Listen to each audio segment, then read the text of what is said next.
তালের এই ভরপুর সিজনে আপনি যদি এই তালের কেক না খেয়ে থাকেন তাহলে পুরোই মিস করবেন। কোনোরকম ঝামেলাবিহীন আজকে আপনাদের তালের কেক তৈরি করে দেখাবো। সেজন্য প্রথমেই লাগছে আমাদের 1 কাপ চিনির সঙ্গে 1 বাটি ময়দা অথবা আটা, তাছাড়া চালের গুঁড়ো আপনারা ব্যবহার করতে পারেন। যেই বাটি দিয়ে আটা বা ময়দা নিয়েছিলাম ঠিক সেই বাটি দিয়ে আমি মেপে দিয়ে দিলাম তালের রস। তারপর আরো হাফ বাটি আমার আটা লেগেছিল, তাহলে দাঁড়ালো 1 বাটি তালের রসের জন্য 1.5 বাটি পরিমাণ আটা অথবা ময়দা লাগবে। তবে এর পরিমাণটা নির্ভর করবে আপনার তালের রসের ঘনত্বের ওপর, তাই সঠিকভাবে নির্ধারণ করে বলা যায় না। তারপর সবকিছু ভালোভাবে মিক্সড করে নিতে হবে। একটা কথা তো বলতেই ভুলে গেছি, আমি কিন্তু সেই মিশ্রণে 1 চিমটি পরিমাণ লবণও দিয়েছিলাম। তারপর অন্য একটি বাটিতে আমি 2টা ডিম ফাটিয়ে নিলাম এবং কুসুম আলাদা করে শুধুমাত্র সাদা অংশ এভাবে করে ফোম উঠিয়ে নিয়েছি একটা ডাল ঘুটনির সাহায্যে। ডিমের সাদা অংশে কিন্তু আমি কিছুই ব্যবহার করিনি, শুধু সাদা অংশটাই ফোম উঠিয়ে নিয়েছি। এখন সেটা সাইড করে রেখে কুসুমের বাটিটা নিয়ে এসে এখানে দিয়ে দিচ্ছি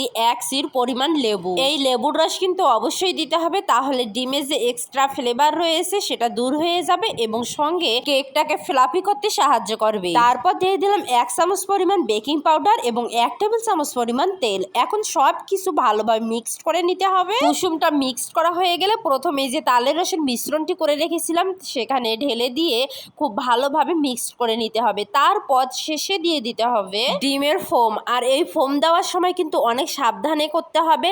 আর ফোম দেওয়ার সঙ্গে আর কিন্তু খুব জোরে জোরে নাড়ানাড়ি করা যাবে না, খুবই আলতোভাবে ফোমের সঙ্গে সবকিছু মিক্সড করে নিতে হবে। তা না হলে ফোমটা কিন্তু ভেঙে যাবে আর কেকটা ফ্লাফি হবে না। ভিডিওতে দেখতেই পারছেন আমি চামচটা খুব আলতোভাবে ঘুরিয়ে ঘুরিয়ে সবকিছু মিক্সড করে নিচ্ছি যাতে করে ফোমটা নষ্ট হয়ে না যায়। ভিডিওর এই পর্যন্ত আমার একটা বিগ রিকোয়েস্ট থাকবে আপনাদের কাছে, ভিডিওটা যদি একটু আপনাদের উপকার এসে থাকে অথবা ভালো লেগে থাকে তাহলে লাইক কমেন্ট করে আমার পাশেই থাকবেন। আর আপনার প্রিয়জনকে দেখার সুযোগ করে দেওয়ার জন্য একটা শেয়ার করে দিতে পারেন। সব কিছু যখন ভালোভাবে মিক্সড করা হয়ে গেছে আপনারা দেখতেই পারছেন আমি একটা স্টিলের বাটিতে একটা লেকালেকির কাগজ গোল শেপ দিয়ে কেটে সামান্য একটু তেল ব্রাশ করে আমি লাগিয়ে দিয়েছি এবং তারপর মিশ্রণটি ঢেলে দিলাম।